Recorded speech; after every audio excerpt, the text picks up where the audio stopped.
எங்கும் பார்த்திராத நிகழ்வுகளை உடனுக்குடன் காண டுடே கும்பகோணம் நாவ். ஜெய் பர்னிச்சர், ராமசாமி கோயில் பின்புறம், கும்பகோணம்.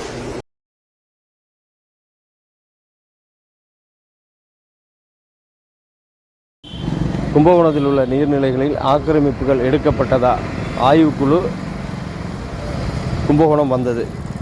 கும்பகோணத்தில் உள்ள நீர்நிலைகளில் உள்ள ஆக்கிரமிப்புகளை எடுக்க வலியுறுத்தி நீதிமன்றத்தில் வழக்கு தொடுத்த யானை ராஜேந்திரன் மற்றும் ஓய்வு பெற்ற நீதிபதி ஆகியோர் கொண்ட குழு நேற்று கும்பகோணம் வந்தது. கும்பகோணத்தில் நீர்நிலைகளில் வாய்க்கால்களில் உள்ள ஆக்கிரமிப்புகளை எடுக்கப்பட்டதா என்பதை இந்த குழு ஆய்வு செய்தது.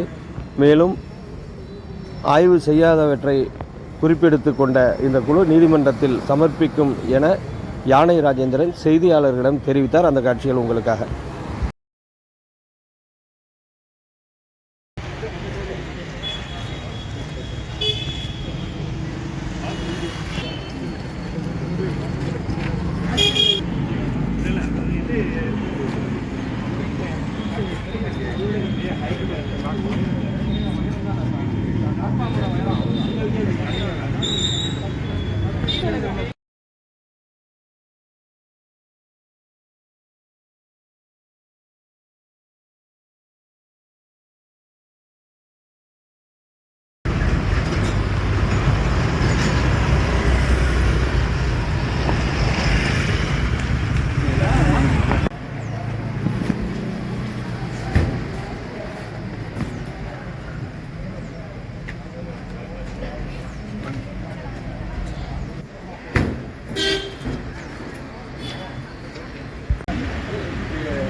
உயர்நீதிமன்ற உத்தரவின்படி வாய்க்கால்களை இன்று அளந்து அதில் உள்ள என்க்ரோச்மெண்ட்லாம் பார்த்தோம்.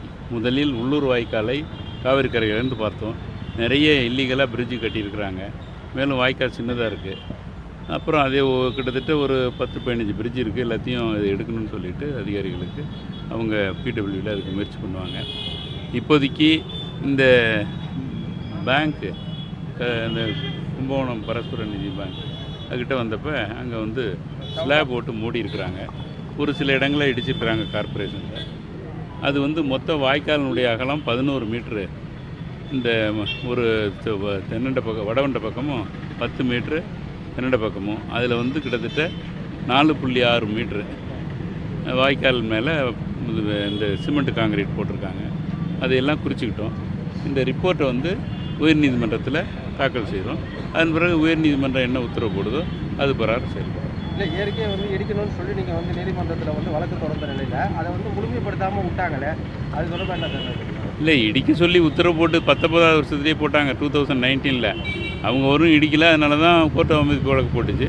கோர்ட் அவமதிப்பு வழக்குலையும் எல்லாம் இடிக்க சொல்லியிருந்தாங்க. இவங்க எல்லாம் இடிச்சிட்டேன்னு ரிப்போர்ட்டு கொடுத்தாங்க.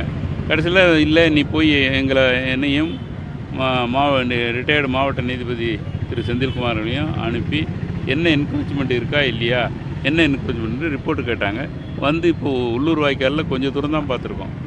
ஒரு 20% பார்த்துருக்கலாம். அதுலேயே நிறைய என்க்ரோச்மெண்ட்லாம் எடுக்கப்படாத இருக்குது. இது சம்மந்தமான ரிப்போர்ட்டை கோர்ட்டில் கொடுத்து அவங்க அதை இதை ரிமூவ் பண்ணணும்னு தான் உத்தரவு போட்டிருக்காங்க. ஆனால் ரிமூவ் பண்ணலை. அதனால் ரிப்போர்ட்டை கோர்ட்டில் கொடுக்குறோம். இவங்களும் உடனடியாக நடவடிக்கை